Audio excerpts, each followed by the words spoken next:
সকালে ঘুম থেকে উঠে মেয়ে চলে গেল স্কুলে। তারপর শুরু হবে আমার কাজকর্ম। আজ কিন্তু বেশ রোদ উঠেছে আর খুব ভালো লাগছে রোদটা। সুপ্রভাত বন্ধুরা, কেমন আছো? আশা করছি সকলেই খুব ভালো আছো আর আমিও কিন্তু বেশ ভালো আছি। আজ কিন্তু আমার ভিডিওতে যারা যারা কমেন্ট করেছে তাদের নামগুলো বলবো। আশা করছি তোমরা যেখান থেকে আমার ভিডিওটি দেখছো তোমরা সকলে অনেক ভালো আছো, অনেক আনন্দে রয়েছো আর সুস্থ আছো। আমার অন্তর থেকে তোমাদেরকে জানাই অনেক অনেক ভালোবাসা। ভগবান তোমাদের সকলের মঙ্গল করুক, তোমরা সুস্থ থাকো, এটাই মন থেকে চাই। তো বন্ধুরা, সকালে ঘুম থেকে উঠে কাজকর্ম তো শুরু করে দিয়েইছি। সকালবেলা যেহেতু মেয়ের স্কুল, বুঝতেই পারছো প্রতিদিনই এখন সকালে উঠতেই হবে, কিছু করার নেই। সকালে ঘুম থেকে উঠে ফ্রেশ হয়ে মেয়েকে ফ্রেশ করিয়ে ও চলে গেছে স্কুলে আর আমি লেগে পড়েছি সংসারের কাজকর্মে। সত্যি আমাদের গৃহবধূদের প্রতিদিনের যেন একই রুটিন। কখনো কখনো দেখবে একদমই ভালো লাগে না একই কাজগুলো করে যেতে, কিন্তু কিছু করার নেই, করতেই হবে। এর নামই হয়তো সংসার, তাই না? ছোটোবেলায় দেখে এসেছি মারা প্রতিদিন একই কাজ করতো, প্রত্যেকের মাই কিন্তু, তাই না?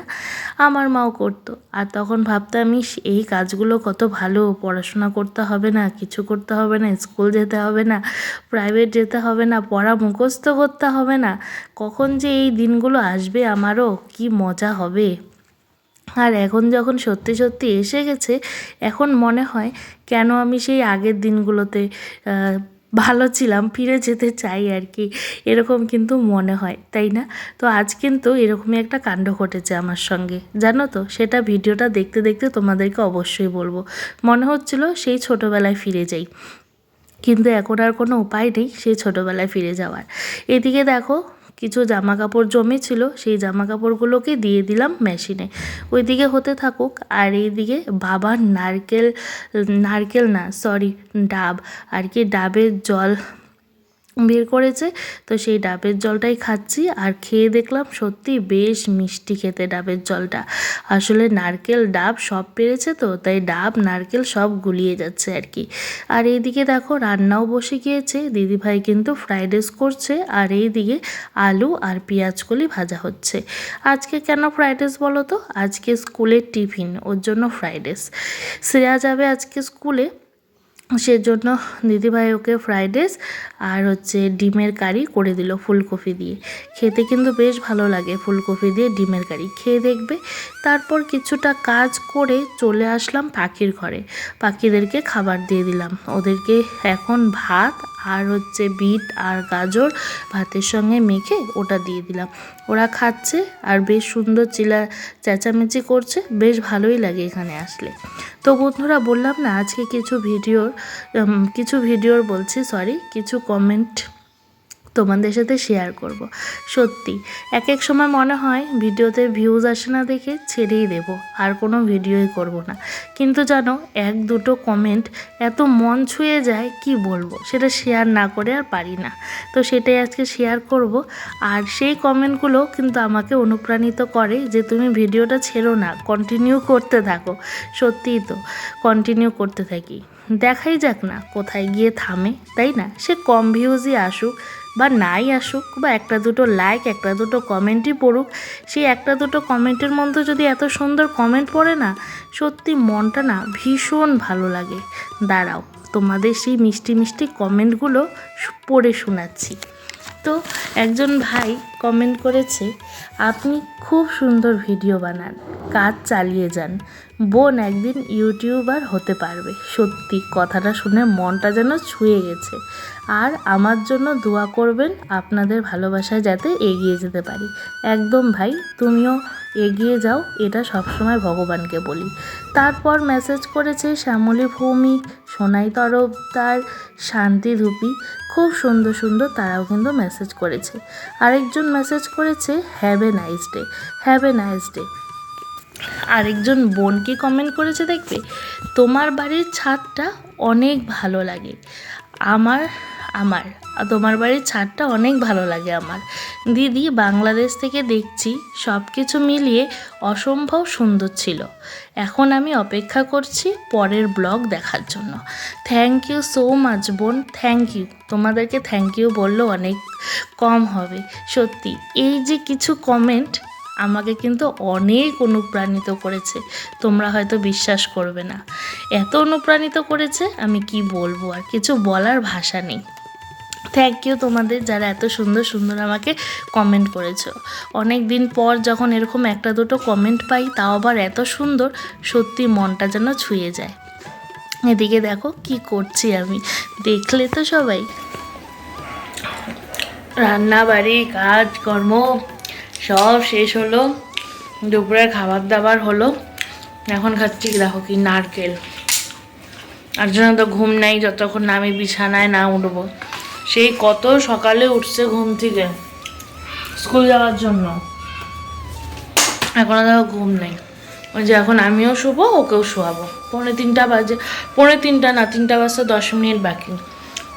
তো এখন ইউটিউবেও দিয়ে দিব আপলোড ভিডিও। 2 দিন ধরে, কালকে আর আজকে মিলে 2 দিন হলো ফেসবুকে আপলোড দিচ্ছি। একটা সুখবরও আছে, ফেসবুকে যেটা প্রবলেম হয়েছিল আর কি, সেটা দেখে সলভ হয়ে গেছে, সেজন্যই আপলোড দিচ্ছি আর কি। তোমরা তো জানোই আমি ফেসবুকে আপলোড দিচ্ছিলাম না, তো এত খাটনি করে ভিডিও করব, তারপরে সেগুলো কোনো কাজ, সেজন্য কিন্তু আর আপলোড দিচ্ছিলাম না। তো দেখলাম ঠিক হয়েছে, তো সেই জন্য আপলোড দিচ্ছি। তখন আর দেরি করবো না, বুঝছো, তো শুয়ে নিই, আমারও আর ভালো লাগছে না। ও না তো ঘুমাবেই না, না এইটুকু আমি খাবো। বেশি নারকেল খায়ও না, আবার করে কাশি হবে। ওই ছোটো দাদা যাচ্ছে, যাই শুয়ে নিই। দাদা আসছে, ডাকতেছে, যাবে না বলে।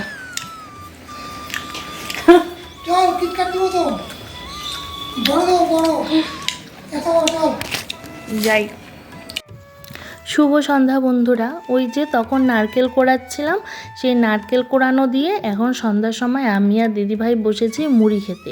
বেশ ভালো লাগে কিন্তু এই নারকেল কোড়ানো দিয়ে মুড়ি খেতে। আচ্ছা, তোমাদেরকে বলছিলাম না সেই ছোটোবেলার কথা, স্কুলের কথা, সত্যি এখন কিন্তু মনে হয় সেই দিনগুলোতে যদি ফিরে যেতাম বেশ ভালো হতো।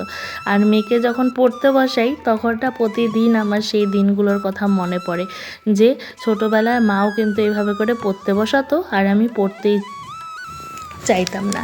তো আজ কি হয়েছে বললাম যে শ্রেয়ার স্কুল গেছে, তো কালকেও যাবে, তো সেই জন্য আমাকে বলছে কাকিমণি আমার স্কুল ড্রেসটা একটু আয়রন করে দাও।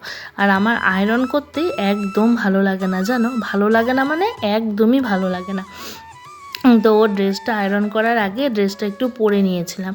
সত্যি দেখে আমাকে মানে ভালো লাগছে কি না খারাপ লাগছে, কার কেমন লাগছে জানি না, আমার নিজেকে নিজে খুব ভালো লাগছে। মনে হচ্ছিলো সত্যি যেন সেই ছোটোবেলায় ফিরে গেছি। হাজারো কাজকর্মের মাঝে ওই ড্রেসটা পরার পর সত্যি মনে হচ্ছে সত্যি সেই জায়গাটাতে ফিরে গেছি। খুব ভালো লাগছিলো, বিশ্বাস করো। তারপর তো আয়রন করেই দিলাম। এখন বলছে আয়রন না করলেও আমাকে ছাড়বে ভাবছো? ঠিক আয়রন করিয়েই ছাড়বে। আসলে আজকে ছিল স্কুলে পিটি পরীক্ষা, সেজন্যই আর কি, আজকে তো না, সরি কালকে হবে, সেজন্যই আর কি আয়রন করে দিতে বলছিল। তারপর এদিকে দেখো মেয়েকে পড়তে বসানোর পর অনেক বড় একটা কাজ করছি। কাঁথাগুলোর কভার ধুয়ে দিয়েছিলাম, সেই কভারগুলো লাগাচ্ছি। যে কাজটা করতে আমার একদমই ভালো লাগে না। আর ওই দিকে আজকে কিন্তু আমাকে রান্নাঘরে যেতে হয়নি, কোনো রুটি ভাত কিছুই করিনি। রাতের বেলা মা কিন্তু রুটি ভাত সব কিছু করে রেখেছে। আমি এদিকে পড়তে বসিয়েছিলাম মেয়েকে, ওইদিকে মা ভাত রুটি সব করে রেখেছে, সেজন্য কিন্তু আর রান্নাঘরে যেতে হয়নি। তাই মেয়েকে পড়া কমপ্লিট করিয়ে এই যে এদিকে চলে এসেছি, কাঁথাগুলোর কভার লাগিয়ে নিলাম, তারপরে বিছানাটাও করে নেব। তো আরেকজন ভাই আমাকে কমেন্ট করেছে তারাশঙ্কর ডেলি লাইফস্টাইল থেকে, আমি তোমার ভিডিও দেখছি, খুব ভালো লেগেছে, ওর জন্য তোমার চ্যানেলটাকে সাবস্ক্রাইব করে দিলাম। থ্যাংক ইউ ভাই, থ্যাংক ইউ সো মাচ। এইভাবেই পাশে থেকো, আর আমার ভিডিওগুলো কেমন হচ্ছে একটু জানিও। তা আমাদের সকলকে অনেক অনেক থ্যাংক ইউ যারা আমার ভিডিওতে কমেন্ট করছো। এদিকে কিন্তু দেখো তোমাদের সঙ্গে কথা বলতে বলতে এদিকে আমার কভারগুলোও লাগানো হয়ে গেল। আর না লাগালেও হবে না, ভালো লাগে না, কাঁথাগুলো তো একটু ছিঁড়ে ছিঁড়ে গেছে কভারটা, সেজন্যই কিন্তু দিয়েছি, না তো ভালো লাগে না দেখতে। তারপর মেয়েকে খাইয়েও দেব, সেটারও একটা কাজের চাপ রয়েছে। আর একটা ভালো খবর কি শুনবে, আজকে সারাদিন আমার মেয়ে টিভি দেখেনি, জানো তো, সারাদিন টিভি দেখেনি। তো এখন বলছে যে মা তুমি এটা করে আমাকে তাড়াতাড়ি করে টিভিটা চালিয়ে দাও। তারপর ওকে টিভি চালিয়ে দিয়ে এই যে বসেছি, ড্রেসটা আয়রন করে দিলাম। আমি কিন্তু একদমই আয়রন করতে পারি না, আসলে আমার ভালো লাগে না। আর তার থেকে বেশি কি বলো তো, আমার ভীষণ ভয় লাগে আয়রন করতে। মানে কিছুদিন আগে, অনেক কিছুদিন বলতে তাও মানে হ্যাঁ 1 বছর হয়ে যাবে, 1 বছর আগে আয়রন করতে গিয়ে আমার একটা মানে কুর্তি একদমই নষ্ট করে দিয়েছি, যেটা আর পরার মতন নেই। তার মধ্যে এটা স্কুল ড্রেস, ভাবতে পারছো কত ভয়ে ভয়ে করেছি। তারপর এইদিকে রাতের খাবার দাবারও খেয়ে নিলাম। তারপরে মেয়েকে শুইয়ে মানে ও ঘুমায়নি আর কি, বিছানায় তুলে দিয়েছি। তারপর আমি বাথরুমে গিয়ে ফ্রেশ হয়ে আসলাম। চলো তাহলে আর ভিডিওটা বড় করব না, এখানেই শেষ করছি। দেখা হবে আবার নতুন ভিডিওতে।